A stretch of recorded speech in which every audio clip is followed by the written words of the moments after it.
After 7 weeks of the season, Pleasant Valley is 5-2 and are undefeated in the district after a big 31-14 win over previously number 2 ranked Iowa City High this past Friday on their home field. We are now joined by 3 members of the Pleasant Valley football team. We have Luke Vondahar, Ryan Sadler, and Aiden Kilstrom. Guys, great start to the season. Off to a 5-2 start and coming off a really big win this past Friday over the number 2 team, Iowa City High. And I guess, Luke, we'll start with you. Take me to last week. The preparation, the game planning, probably outside, a lot of people outside of your huddle probably didn't give you guys much chance to win against a high-powered offense that they had and the team that they were. So what was the week like of preparation for you guys as you got ready to play City High? I mean, absolutely. It was buzzing all week long. And I mean, everyone was against us. So we just kind of went out with the mindset, like, we got to prove everybody else wrong. I think that's what we did. And we just played our game better than they played theirs, I guess. Ryan, what was that game Friday night like? Obviously, by the time I got there, it was already 7-7. And I think you guys had just got the ball back, scored to take a lead, and then they tied it 14-14 at half. What was that game like? Was it kind of back and forth the first half, and how did you take over in the second half? Oh yeah, it was really electric. It was back and forth pretty much the whole first and second quarter, and then after halftime, we came out with more energy.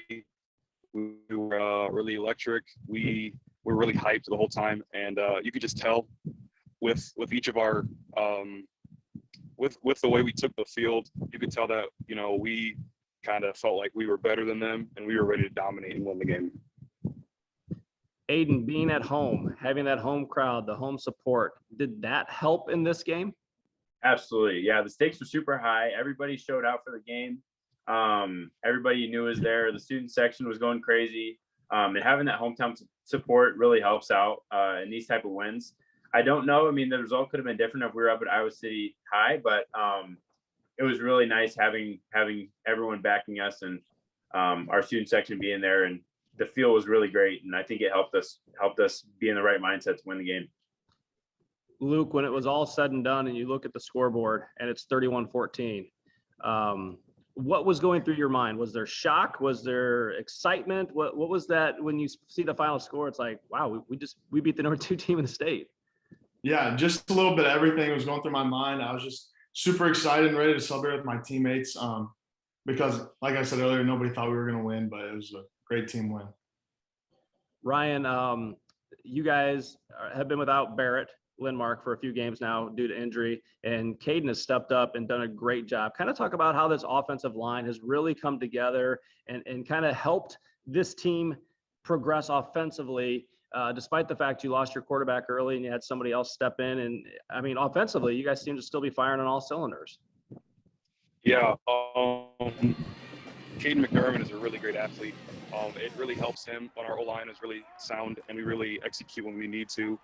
For instance, on Friday with the big win, I think we had 1 or 2 penalties the whole time, throughout the whole game. And our O-line, we had no turnovers. We were on our blocks the whole game. And when our quarterback, especially our backup quarterback, can trust our O-line with how great we played, I feel like it really eases him and, you know, kind of relaxes him and just tells him that, you know, we got his back and he can just go out there and play.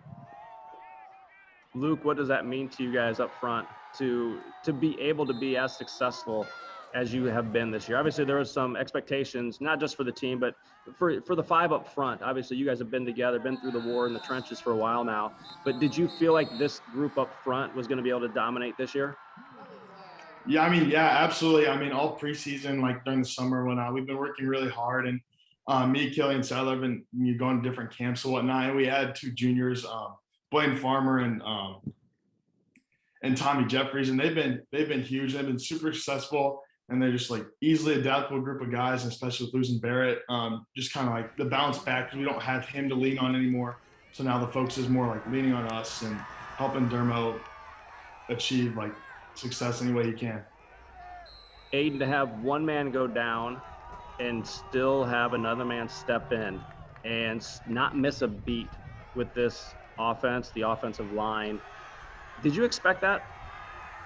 Honestly, I think Caden, he knew what shoes he had to fill.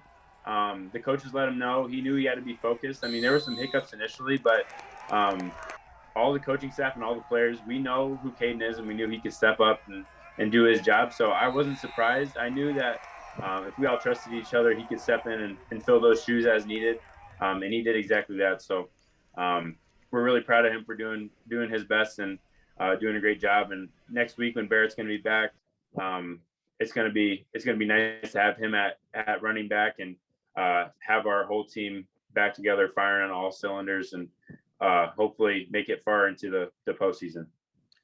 Ryan, you guys are coming off a year where you make it to the Dome. Was that some more motivation with how the season ended last year to be like, hey, we got a taste of it last year and let's work harder and get back there again this year? Oh yeah, we the players and the coaching staff, we all know what it feels like to play in the Dome, and now our goal this year is to win it all. And every single game, every Friday we try to be 1-0, and we try to not look at the past and say, well, we played this team, so we're this good, and we try to not look at last year too much and say, we made it to the Dome, so we're this good. We always try to strive to be better than the previous week, and we know if we can play our best, then we'll get back there. Well, guys, congratulations on the win on Friday night.